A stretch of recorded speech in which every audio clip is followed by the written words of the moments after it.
नमस्ते प्रिय विद्यार्थियों, संस्कृत क्लास में आपका हार्दिक स्वागत है। ऑनलाइन पढ़ रहे विद्यार्थियों, आज मैं आपके लिए दूसरा पाठ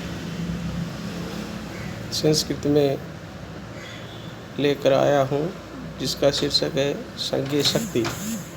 अतः संज्ञे शक्ति शब्द का अर्थ होता है संगठन में शक्ति होती है। ये एक कथा पर आधारित पाठ है और इस कथा में जो है संगठन में रहने की शिक्षा प्रदान की गई है।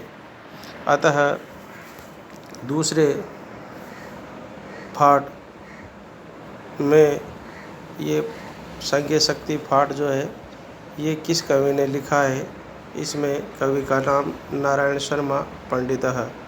अतः पंडित नारायण शर्मा ने ये लिखा है और इसमें ये जो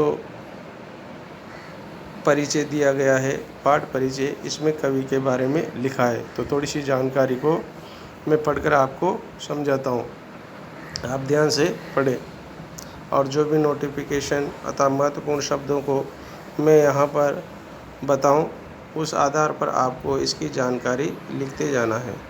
तो मैं पाठ को शुरू करता हूँ। नीति कथा साहित्य हितोपदेश अन्यतम ग्रंथः। नीति कथा साहित्य में हितोपदेश अन्यतम ग्रंथ है। अन्यतम जिसके समान दूसरा कोई नहीं। अतः हितोपदेश एक ग्रंथ है, एक रचना है जिसमें कथाएं लिखी जाती है। अतः कथाओं का संग्रह है। सबसे ज़्यादा कहानियाँ किस ग्रंथ में मिलती है? हितोपदेश में। एवं ही श्रूयते, अतः इस प्रकार निश्चय सुना जाता है कि नारायण शर्मा नाम के पंडितः विद्वान पाटलिपुत्राधिपते, पाटलिपुत्र के राजा के सुतान, सुत यानी पुत्रों को, नीति शास्त्र का बोधितुम ज्ञान देने के लिए इमं ग्रंथम रचयामास, इस ग्रंथ की रचना की। सौ मनोज्ञ प्रवाहमय शैल्या, अपनी मनोज्ञ प्रवाहमय शैली में अयम ग्रंथः लोकेषु अति प्रसिद्धम अवाप, ये ग्रंथ संसार में बहुत प्रसिद्ध हुआ। सरस सरल भाषया, और सरस सरल भाषा में अस्मिन् ग्रंथे पंचतंत्र आदि ग्रंथा नाम आधारीकृत्य, पंचतंत्र आदि ग्रंथों को आधार करके पशुकथा नाम संग्रह लोकेषु अति प्रसिद्ध है, संसार में अत्यधिक प्रसिद्ध हुआ। सरल सरस भाषा अस्मिन् ग्रंथे, सरल सरस भाषा में इस ग्रंथ में पंचतंत्र आदि ग्रंथों को आधारित करके पशुकथा नाम संग्रह, पशुकथाओं का इसमें संग्रह किया गया है। यानी कि हितोपदेश में जो कथाएं आती है वो पशु पक्षियों से संबंधित आती है। हितोपदेश से चत्वार परिच्छेदः उपलभ्यते, हितोपदेश के 4 परिच्छेद हैं। पहला परिच्छेद कौन सा है? मित्रलाभ, सुहृद भेद और विग्रह और संधि, ये इसके 4 भेद हैं। प्रस्तुत पाठ मित्रलाभ परिच्छेद प्रथम कथाया संपादितांशः। अतः ये पाठ जो है मित्रलाभ के प्रथम परिच्छेद की कथा का संपादित अंश है। अस्मिन् पाठे, अतः इस पाठ में बताया गया है कि गुरुणाम अवज्ञा, गुरुओं की अवज्ञा नहीं करना चाहिए। अर्थात करने का मतलब तो गुरु की आज्ञा पालन में जो है संकोच नहीं करना चाहिए, बड़ों की आज्ञा माननी चाहिए। अपने से बड़े सभी व्यक्ति गुरु कहलाते हैं। एक ही भू एक कृत प्रयास, और एकजुट होकर प्रयास करना चाहिए। फलम वर्णितम, इसके फल का यहाँ पर वर्णन किया गया है।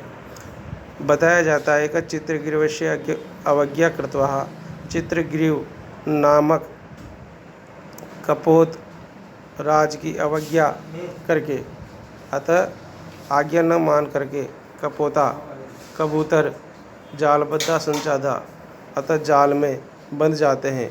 पुनः चित्रग्रीव, लेकिन फिर से दोबारा चित्रग्रीव उपदेश दे कर एक चित्ती भूये और एकजुट होकर रहने का संदेश देता है। सहति आश्रित्यम जालम आदाय एवं उड्डिता। इस प्रकार कबूतर सहति मतलब संगठन का आश्रय लेकर अतः एकजुट होकर जाल को लेकर उड़ जाते हैं। इस प्रकार चित्रग्रीव के उपदेश से वह जाल में बंधने से बच जाते हैं। ऐसा एवं पाठस्य उपदेश, यही पाठ का उपदेश है। संज्ञे शक्ति, संगठन में शक्ति होती है। इतिवा अथवा यूँ भी कह सकते हैं कि सहति कार्य साधिका इतिवा। सहति का मतलब होता है संगठन में ही से ही कार्य साधिका मतलब कार्य सिद्ध होते हैं। अब चलते हैं पाठ की ओर। अतः पाठ का नाम है अपने संज्ञे शक्ति। अतः संगठन में ही शक्ति होती है। संज्ञे शब्द में सप्तमी विभक्ति है। राम की सप्तमी विभक्ति होती है। राम में एक मात्रा लगी, ऐसे ही संघ में भी एक मात्रा लगी राम में। तो बताया जाता है कि किस प्रकार से यहाँ पर इस कथा का उद्देश्य आपके लिए रखा गया है। तो पढ़ते हैं इस पाठ को। तो बताया गया कि अस्ति गोदावरी तीरे विशाल सालमली तरु। अर्थात गोदावरी एक नदी का नाम है कि गोदावरी नदी के किनारे विशाल सालमली तरु, तरु यानी वृक्ष, विशाल सालमली का वृक्ष है। सालमली मतलब एक सेमल का पेड़। सालमली का वृक्ष किसके किनारे है? गोदावरी नदी के किनारे। इसके बाद लिखा हुआ है कि नाना दिग्देशात आगत्य रात्रो पक्षिणः तत्र निवसन्ति। अतः अनेक दिग्मन दिशाओं से, देशात मतलब स्थानों से, आगत्य यानी आकर, रात्रो पक्षिणः रात्रि में, पक्षी तत्र निवसन्ति वहाँ पर निवास करते हैं। अतः इसके पश्चात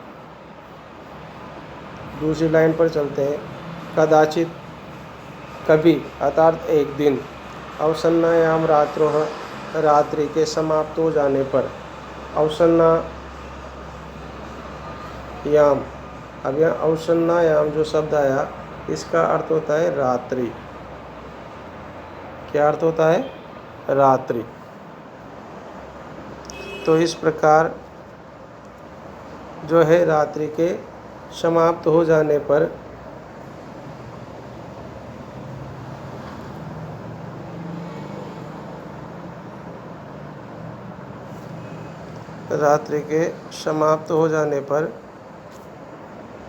अस्ताचल चूड़ा, अस्ताचल चूड़ा वलाउलंबिनी भगवती कुमुदिनी नायक चंद्रमसी लघुपतनक नामा वायस प्रबुद्धः। अब यहाँ से इसका अध्ययन करते हैं। अवसन्नायाम रात्रः, अतः रात्रि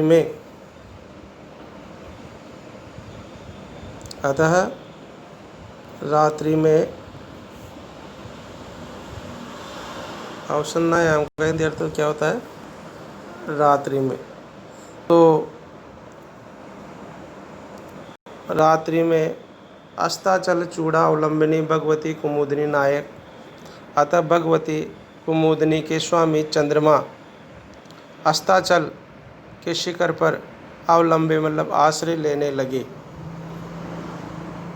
तभी लघुपतनक नामा वायसः प्रबुद्धः, तभी लघुपतनक नाम का कौवा प्रबुद्धः जागा, अतः उठा। तो यहाँ पर कौवे को क्या बोलेंगे? वायस। वायस का हिंदी अर्थ क्या होता है? कौवा। तो वायस का हिंदी अर्थ होता है कौवा। तो रात्रि में भगवती कुमुदिनी के नायक चंद्रमा अस्ताचल के शिखर पर सहारा लेने लगे, अतः आश्रय लिया। तभी जो है लघुपतनक नाम का वायस यानी कौवा प्रबुद्ध मतलब जागा। कर्तांतम ईव द्वितीयायान्तम व्यादः अतः कर्तान्तम इव। अब यहाँ कर्तान्तम शब्द जो आया इसका मतलब होता है यमराज, यमराज। तो यमराज के समान, आयांतम मतलब आते हुए, व्याध को उसने अपश्यत मतलब देखा। अब यहाँ अपश्यत जो शब्द आया, अपश्यत इसमें लंग लकार है, लंग लकार, और दृश्य धातु, दृश्य धातु। तो इस प्रकार से दृश्य माना होता है देखना। तो उसने यमराज के समान आते हुए किसी व्याध को देखा। व्याध माना होता है शिकारी, व्याध माना होता है शिकारी। तो व्याध यानी शिकारी। किसने देखा? लघु पतंग नाम के कवि ने। तभी तम अवलोके, तम अवलोकन, उसे देखकर अचिंतित विचार किया, उसे देखकर विचार किया। अवलोके शब्द जो आया इसमें लेप पढ़ते हैं, आपने 9th में पढ़ा होगा।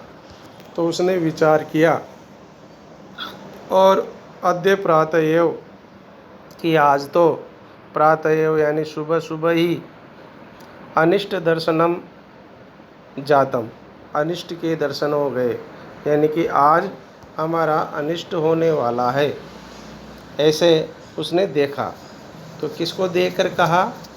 अतः एक व्याध को, व्याध मतलब शिकारी को देखकर उस कवि ने कहा। तो न जाने किम अनभिमतम दर्शिष्यति, न जाने आज किम मन क्या, अनभिमितम, अनभिमितम का भी हिंदी अर्थ होता है अनिष्ट, अनभिमितम, अनभिमितम यानी कि अनिष्ट, दर्शिष्यति मतलब दिखाएगा।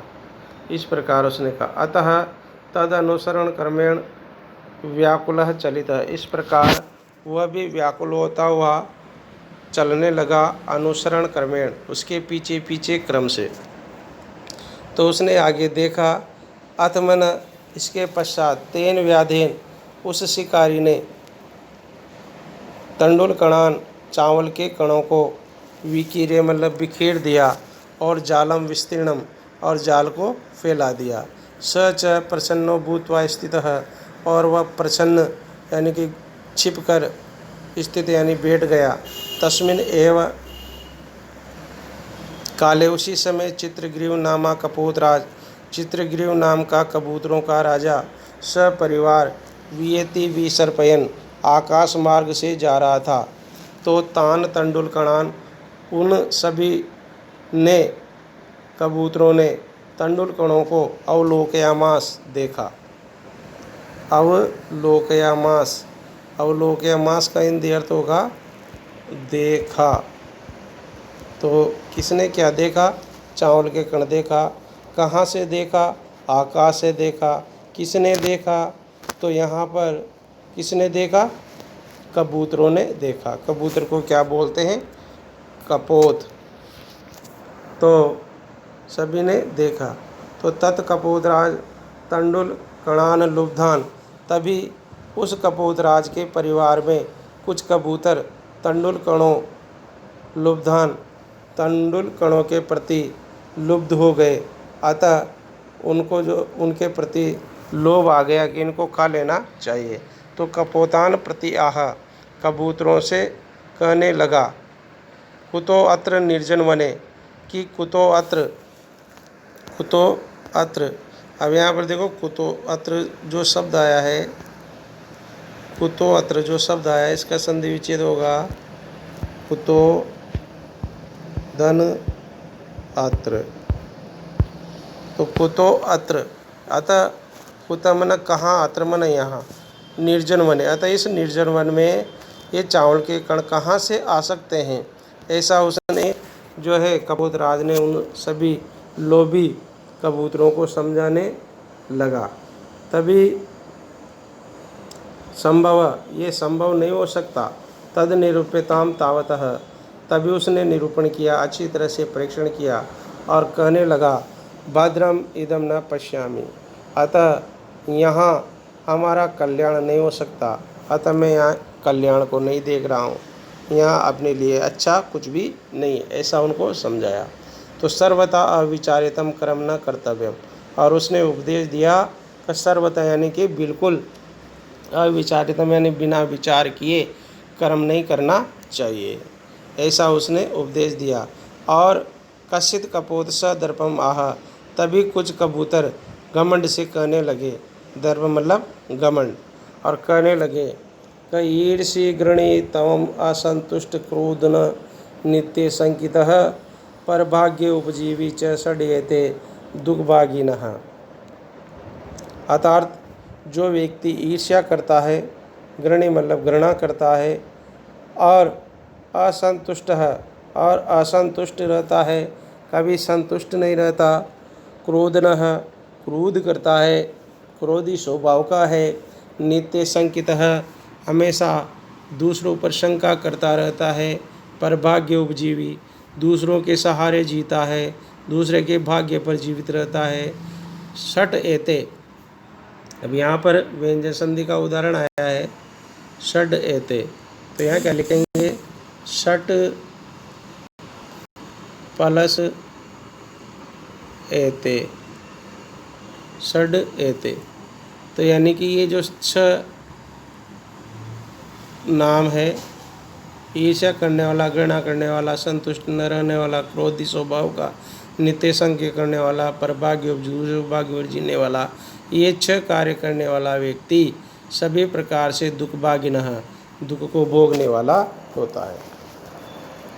तो ये इस पाठ में बताया गया। अब इस पाठ में आगे की कथा को हम जो है कल अध्ययन करेंगे।